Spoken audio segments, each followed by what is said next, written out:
All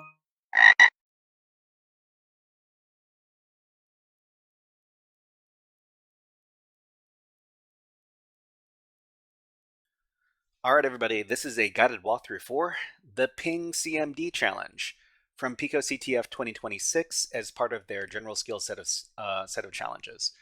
This challenge description says, can you make the server reveal its secrets? It seems to be able to ping Google DNS, but what happens if you get a little creative with your input?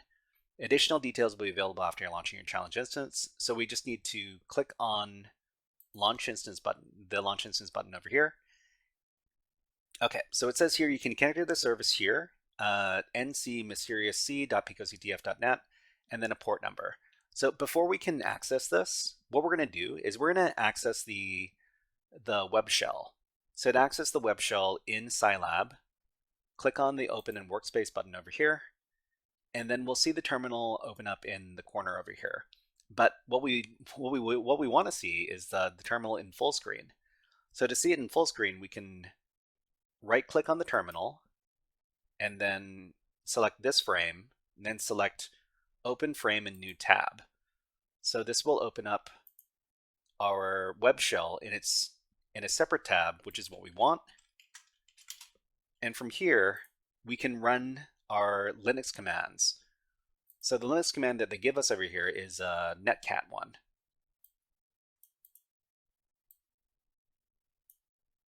Okay, we're going to copy the command. Might as well exit the workspace as well.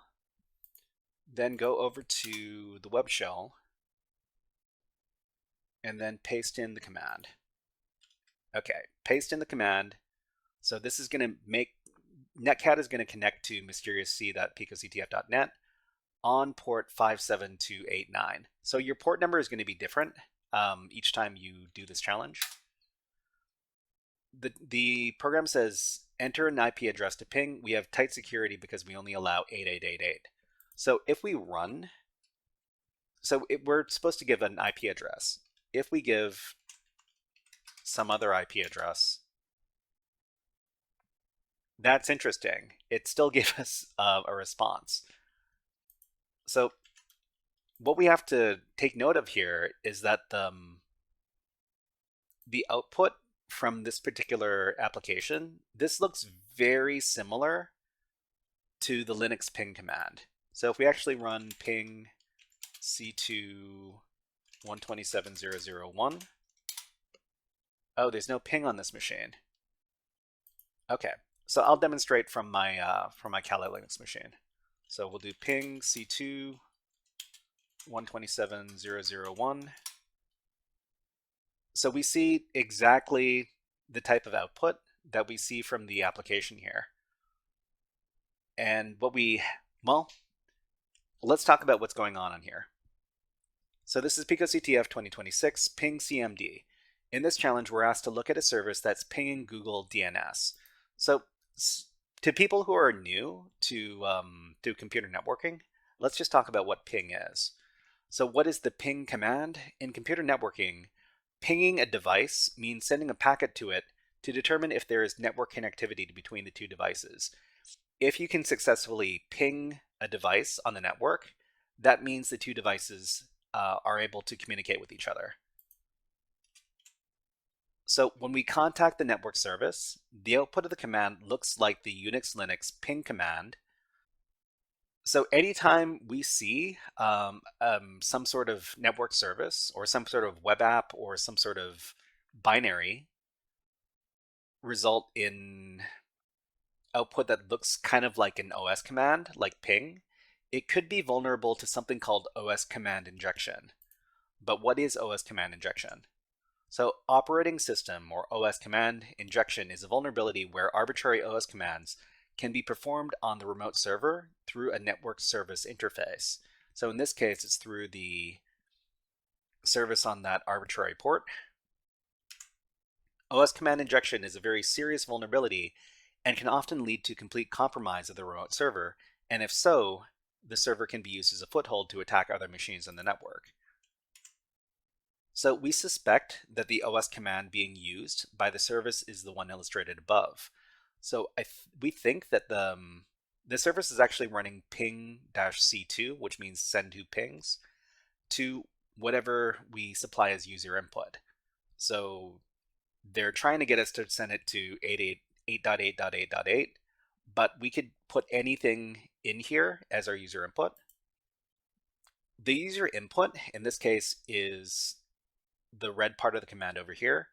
The default command that's being used by the service is what, well, we suspect it's the black command over here. So the standard OS command injection payload is to cancel the original command with a semicolon, insert the desired command, and then cancel any commands that may come afterwards with the hash symbol. So it would do semicolon to cancel this command, run the command we want, in this case it's who am I, and then comment out anything that comes afterwards with the hash symbol. So when we send our example OS command injection payload, in this case, we see that it works so that we can essentially run any commands we want. So let me go ahead and demonstrate this. So over here, we run the same netcat command. Okay, it says enter an address to ping. So we will do semicolon space, who am I, space, hash symbol. So it says that we are CTF player. So CTF player is the name of the user that's running the service. So what we can do from here is we can just run the command again, and we can start looking at what's in this directory. So we do semicolon space, then the command we want. So ls-la to see what's in this directory, and then give the hash symbol. So we see here that there is a flag.txt file in this directory. There's also a script.sh. So we suspect that script.sh is the script that's running the service. So we might as well take a look at that first. So we'll just get out of here and we'll run semicolon space cat script.sh. And this is what it's doing. So it's running a bash script. So echo n enter an IP address to ping, and then read domain. Read domain, bash c ping c2 domain. So whatever we're inputting as the user input gets put into the variable called domain. So it's basically taking in our user input and feeding it into the ping command. So to finish up this exercise, we'll run this. We'll run semicolon cat flag.txt to get the goal of the exercise. So we see here we've got picoCTF ping command exploit successful. We'll copy the flag. We'll copy it, and then we'll go back to the challenge. At the bottom of the challenge description, we can submit the flag, and then we're finished. All right, everybody, that was a guided walkthrough for the ping command challenge from picoCTF 2026 as part of their general skills set of challenges. If you enjoyed this guided walkthrough, please click on the like and subscribe buttons on the video and leave a comment underneath the video. But until next time, HackerFrogs out.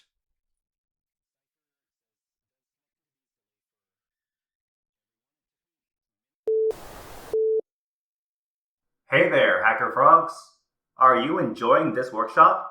Learning new concepts and skills? If so, there's a way you can support the channel, and it's totally free. Just click on the subscribe button below the video. Also, click on the like button. And if you have questions or comments on this workshop, please leave them below the video. Thanks for listening. And now, back to our scheduled programming.